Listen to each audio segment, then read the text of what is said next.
Bismillahirrahmanirrahim. Assalamualaikum warahmatullahi wabarakatuh. Alhamdulillahirabbil alamin. Mudah-mudahan kita senantiasa berada dalam lindungan Allah Subhanahu wa taala dan mudah-mudahan kita senantiasa diberikan kesehatan. Selawat dan salam mari terus kita hadiahkan kepada Rasulullah sallallahu alaihi wasallam.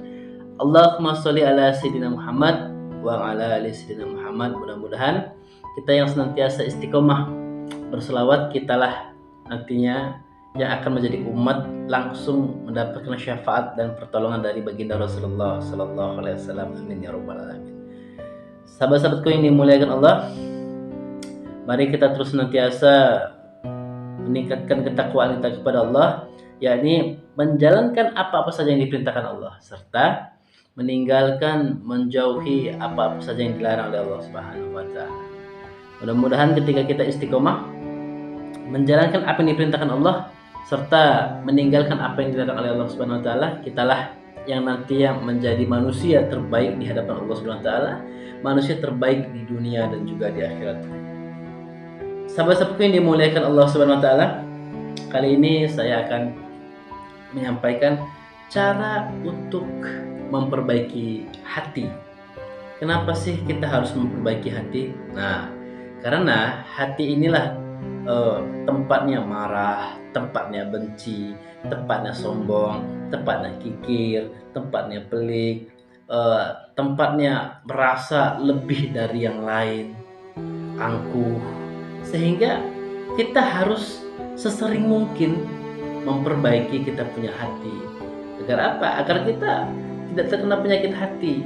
Kita nggak sombong nantinya, kita nggak angkuh nantinya. Maka sahabat-sahabat pilih yang dimuliakan Allah Subhanahu wa taala, kita perlu memperbaiki hati. Nah, hati ini adalah raja dari seluruh anggota tubuh kita. Jika hati ini baik, maka baik pula lah seluruh anggota tubuh kita.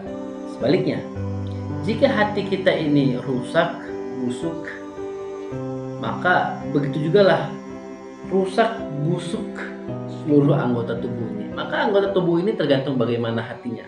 Maka kita harus sesering mungkin untuk kita memperbaiki hati kita. Nah, yang pertama, bagaimana cara untuk memperbaiki kita punya hati?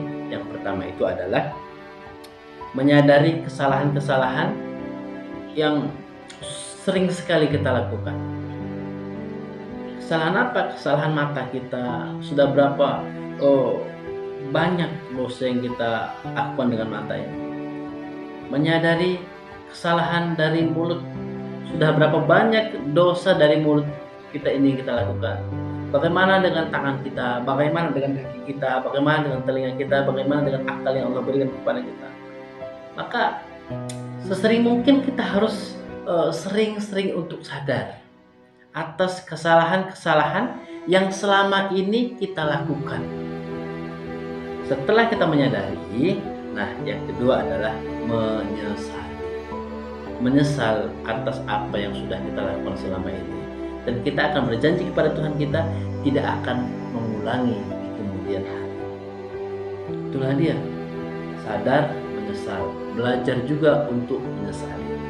Nah, cara yang ketiga adalah membuang hati sikap merasa lebih dari yang lain, merasa lebih kaya, merasa lebih tinggi pangkatnya, jabatannya, kedudukannya, merasa lebih ganteng, merasa lebih cantik, sehingga dengan hati yang merasa lebih dari orang lain, hati ini menjadi sombong, menjadi angkuh, susah untuk dinasihati, susah mendapatkan masukan-masukan dari orang lain.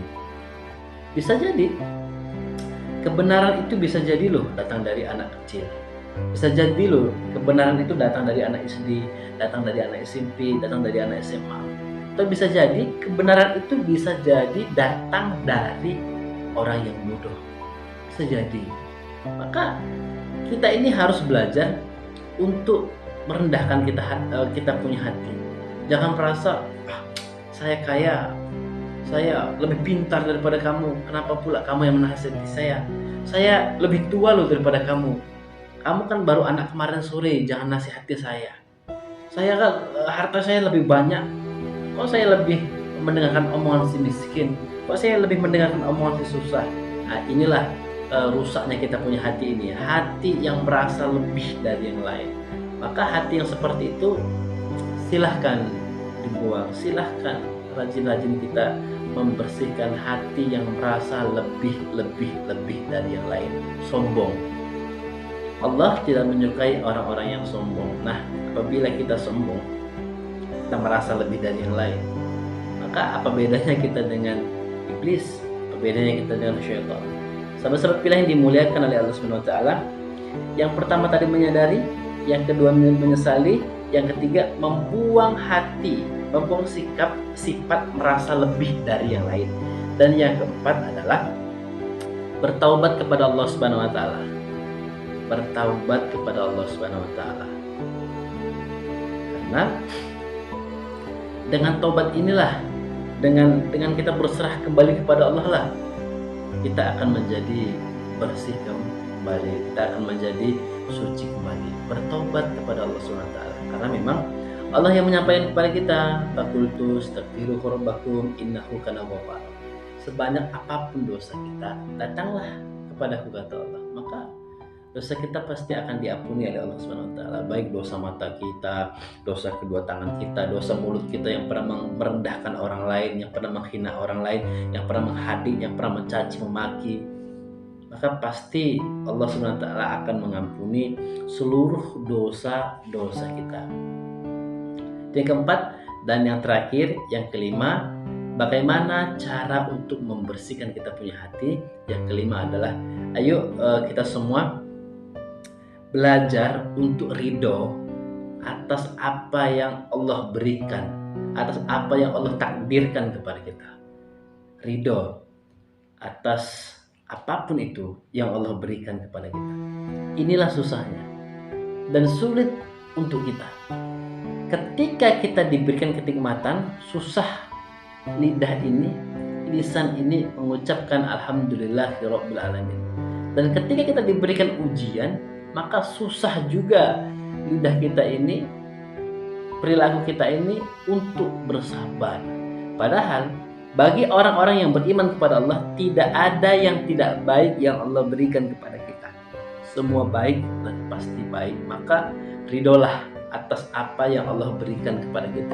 Ketika Allah memberikan kepada kita kesusahan dan penderitaan, belajar untuk bersabar. Ketika Allah memberikan kenikmatan dan kebahagiaan, belajar untuk bersyukur. Allah titipkan kepada kita anak yang banyak, belajar untuk berterima kasih.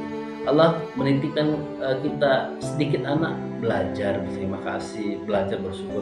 Allah tidak menitipkan anak kepada kita, jangan berburuk sangka kepada Allah Subhanahu wa taala. Allah memberikan kita rezeki sedikit,